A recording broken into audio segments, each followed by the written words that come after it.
বগুড়ায় সাধু সন্ন্যাসীর ব্যাপক উৎসব উদ্দীপনার মধ্য দিয়ে অনুষ্ঠিত হলো ঐতিহ্যবাহী মহাস্থানের শেষ বৈশাখী মেলা। নাচ গান ও স্রষ্টার উপাসনা করাই ছিল এই মেলার চিরায়ত রীতি। মূলত প্রাচীন বাংলার রাজধানী ঐতিহাসিক মহাস্থানগড়ে পারস্য থেকে আগত হযরত শাহ সুলতান বলখি মাহিসাওয়ার রহমতুল্লাহ আলাহি হিন্দু রাজা পরশুরামকে বৈশাখ মাসের শেষ বৃহস্পতিবার পরাজিত করে বিজয় ছিনিয়ে আনে। সেই উপলক্ষে বৃহস্পতিবার অনুষ্ঠিত হয় সাধু সন্ন্যাসীর মিলন মেলা। মেলা উপলক্ষে দিনব্যাপী চলে নানা আয়োজন, আর এই আয়োজনকে ঘিরে কয়েক লক্ষ মানুষের সমাগম হয় বলে জানান মাজার কমিটি। আর মেলায় আগত ভক্ত, আশেকান ও দর্শনার্থীদের নিরাপত্তা বিস্তার করতে কয়েক স্তরে নিরাপত্তা দিয়ে থাকেন প্রশাসন। আমরা আসছি গাইবান্ধা থেকে, বহুগুলো আসছি এখানে।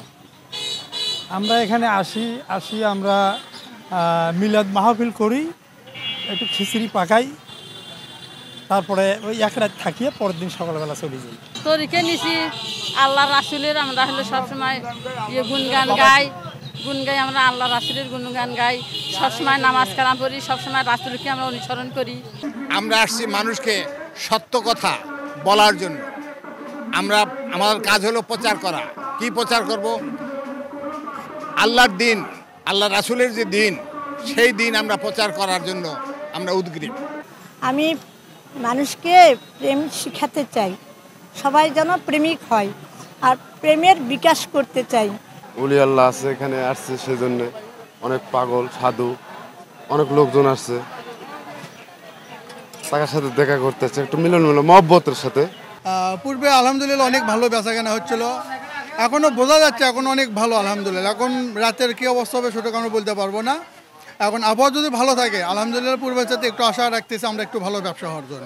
প্রভাব পড়েনি এখনো, কেবল লোকজন আগমন আসতেছে, কেবল আরও দেরি হবে। এটা হবে আপনার রাত 9টার পর থেকে বোঝা যাবে কেমন বেচা কেনা হবে। এই ওরসকে কেন্দ্র করে আমাদের জেলা পুলিশের মাননীয় পুলিশ সুপার জনাব মোহাম্মদ জেদান আল মুসা পিপিএম স্যারের নেতৃত্বে এবং দিক নির্দেশনায় প্রায় 500-রও অধিক পোশাকে পুলিশ এখানে ডিউটিতে নিয়োজিত আছে। এছাড়াও সিভিলে এবং গোয়েন্দা বিভাগের অনেক সদস্য তারা সিভিলে ডিউটি করতেছে। আমাদের 4 স্তরে নিরাপত্তার ব্যবস্থা আছে, বিভিন্ন জায়গায় চেকপোস্ট আছে এবং প্রায় 24টি পোস্টে আমাদের ডিউটি মোতায়েন আছে। তো আমরা আশা করতেছি যে এবার যারা মাজার ভক্ত যারা আছে তারা গতবারের চাইতে এইবার আরও স্বাচ্ছন্দ্যে এবং নিরাপত্তার সহিত তারা ওরস করে তাদের নিজ নিজ বাড়িতে ফেরত যাবে। এখানে বিভিন্ন ধর্মের বিভিন্ন জেলা থেকে, অর্থাৎ দেশের সর্বত্র থেকে প্রায় কয়েক লক্ষ লোকের এখানে সমাগম ঘটে। এই এবং তাদের এখানে ভালোভাবে যাতে তারা এই জিনিসটা উদযাপন করে যেতে পারে সেই জন্য আমরা সার্বিক ব্যবস্থা গ্রহণ করেছি।